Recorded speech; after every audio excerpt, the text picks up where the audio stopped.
Graça e paz, cara amiga, caro amigo que acompanha diariamente a nossa meditação sobre a Palavra de Deus no Santo Evangelho, nesta terça-feira da 14ª semana do Tempo Comum. O Evangelho que nos está acompanhando é o de Mateus, no capítulo 9, versículos de 32 a 38.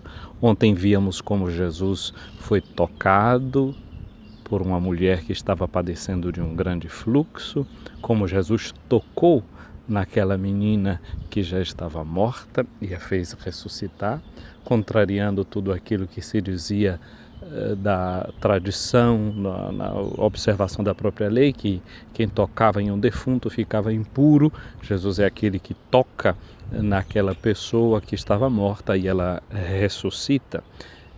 Uma mulher que tocasse em algum homem padecendo de um fluxo de sangue ou no seu período menstrual, de acordo com a lei, a pessoa tocada ou que tocasse nessa mulher ficaria impuro. Ali, ao contrário, Jesus vence tudo isso que é a lei do puro e do impuro e, na verdade, ele purifica. Purifica aqueles que são considerados de algum modo impuros e devolvem a completa reintegração, e ele mesmo impuro não fica. Jesus vem para transformar todas as realidades que entram em contato com ele. Se nós entramos em contato com Jesus, podemos ser também nós transformados, podemos também nós ser purificados. E o nosso contato hoje se faz através do seu Santo Evangelho, o nosso contato se faz com Jesus através da pessoa do irmão. Ele mesmo diz, onde 2 ou 3 estiverem reunidos em meu nome, eu estarei no meio deles. Então as pessoas que se reúnem no seu nome, os irmãos reunidos em seu nome, são esse elo que fazem a presença de Jesus visível e atuante no meio de nós. Ele se faz presente naquele irmão também que é o mais necessitado. Quando eu tive fome, com sede, nu, na prisão, tudo bem feito a estas pessoas, a mim o fizeste, vai dizer o Senhor no julgamento final. Então o irmão, essa garantia da presença do Senhor ainda em nosso meio, ainda em nossos dias. Ele é o Emanuel, estarei convosco todos os dias até o fim dos tempos. Ele continua querendo transformar a nossa existência, continua querendo transformar a nossa vida. O que é que nós precisamos fazer? O Evangelho de hoje nos ajuda. Aqui diz-nos o texto do Evangelho de hoje. Naquele tempo apresentaram a Jesus um homem mudo que estava possuído pelo demônio. Aqui agora a ciência moderna intervém, não é? Querendo falar e explicar para nós o que é que faz uma pessoa ser muda. O que faz uma pessoa ser muda é um problema inicial. Um problema inicial cuja mudez é apenas o efeito. A mudez é o efeito de um outro problema. Qual é o problema? O problema é o da surdez. É a não possibilidade de escutar que faz sim que aquela pessoa não fique exposta à língua, e não ficando exposta àquilo que pode escutar, não desenvolve a capacidade de linguagem verbal, de falar. Mesmo assim, hoje, nós conhecemos, por exemplo, no Brasil se fala de Libras, que é a língua brasileira de sinal. Existem sinais com os quais nós podemos nos comunicar com estas pessoas. E como é bonito ver em muitas comunidades e na sociedade inteira esse movimento em favor da inclusão de irmãs e irmãos que têm problemas de surdez. Vemos em muitas missas como a Câmara se foca, né, naquelas pessoas que estão ali traduzindo em línguas de sinal, ou em muitos telejornais, em muitos encontros, palestras, irmãos e irmãs que se colocam a serviço desses nossos irmãos que não desenvolveram a capacidade de falar porque incapacitados de ouvir. Hoje, uma lembrança toda particular e especial para com estas pessoas que vão desenvolvendo uma sensibilidade para entrar em contato com esse mundo das nossas irmãs e dos nossos irmãos que são surdos. É um grande desafio. Um grande desafio para a nossa catequese, um grande desafio para a celebração dos sacramentos. Nós sacerdotes que não sabemos falar essa língua de sinais, a dificuldade, por exemplo, que é o atendimento das confissões, não é?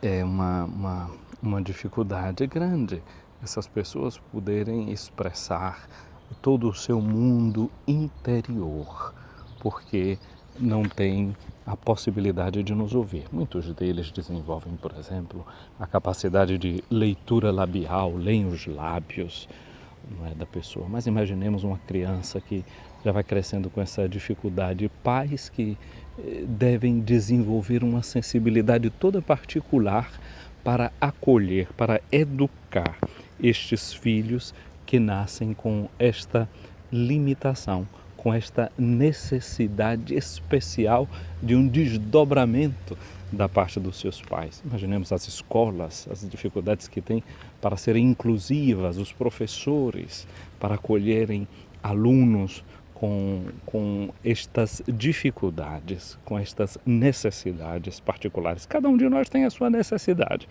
Aquelas irmãs e irmãos nossos que têm o limite da surdez têm a sua necessidade. Pois bem, hoje nós vamos encontrar Jesus diante de uma pessoa que era mudo. Apresentaram a Jesus um mudo que estava possuído pelo demônio. A forma que o mundo antigo tinha de ver as doenças, os limites, era justamente ver que ali existia uma potência do mal, um espírito do mal que agia particularmente daquele modo. E o demônio, sendo expulso, o mudo começou a falar. Pois bem, hoje nós estamos expulsando muitos demônios, esses demônios da indiferença, por exemplo, para com o mundo de pessoas que são surdos e surdas. E na medida que esse demônio da indiferença sai de dentro de nós, se cria sensibilidade, se desenvolve tendências das pessoas para irem ao encontro desses irmãos e dessas irmãs. Hoje já são muitas as universidades, por exemplo, que têm o curso de letras. Quando eu era mais jovem, eu escutava falar curso de letras vernáculas com latim, ou letras com língua inglesa ou com língua francesa.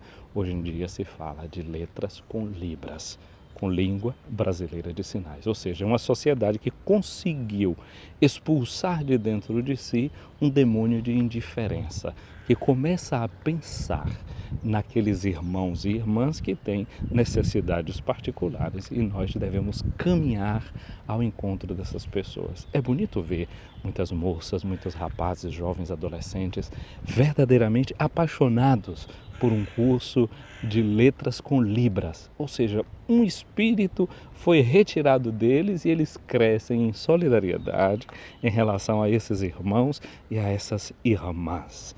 Então, Jesus continua hoje agindo através desses irmãos e irmãs nossas que buscam eliminar certas barreiras para ir ao encontro de pessoas surdas, para se comunicarem com elas, para levarem o Evangelho, outras informações, outras notícias ao mundo dessas pessoas. Eu fico admirado quando vejo estas coisas e essa comunicação que é possível.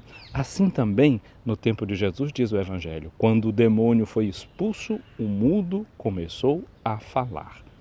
As multidões ficaram admiradas e diziam, nunca se viu coisa igual em Israel.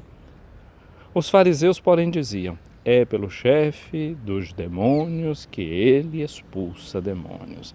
Há sempre um grupo que é muito indiferente, há sempre um grupo que é muito reacionário, há sempre aqueles que não conseguem valorizar o bem que é feito.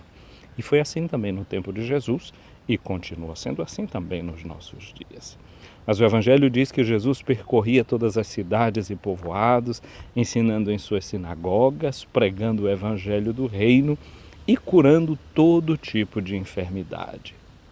Vendo Jesus, as multidões, o que é que aconteceu? Jesus teve compaixão delas, porque estavam cansadas e abatidas como ovelhas que não têm pastor. Jesus é sempre esse que olha com compaixão. Olha com compaixão para essa multidão, para essas ovelhas, para estes necessitados. E ele diz para os seus discípulos: a messe é grande, mas os trabalhadores são poucos. Pedi, pois, ao dono da messe que envie trabalhadores para a sua colheita. O dia de hoje é um dia de pedir a Deus que faça crescer em nós a sensibilidade, como aconteceu com Jesus, que se compadeceu, que sentiu a dor daquela multidão, daquele homem que era surdo, possuído por esse espírito maligno. Mas volto ainda a um ponto. A mudez é resultado da surdez, da incapacidade de escutar. O que é que eu estou precisando escutar na minha vida? Quais são os gritos, quais são as realidades interiores e exteriores que eu preciso dar mais ouvido, que eu preciso estar mais atento? A palavra de Deus, por exemplo, quer entrar na minha vida, no meu coração? Eu estou escutando essa palavra, de que modo eu a escuto? De que modo eu abro o meu coração para ela? De modo que ela, sendo escutada por mim, me dê a capacidade de entrar em comunicação, falar com aquele que me dirige a sua palavra e a sua voz. Minha amiga, meu amigo, um dia abençoado para você, um dia em que possamos crescer na nossa solidariedade.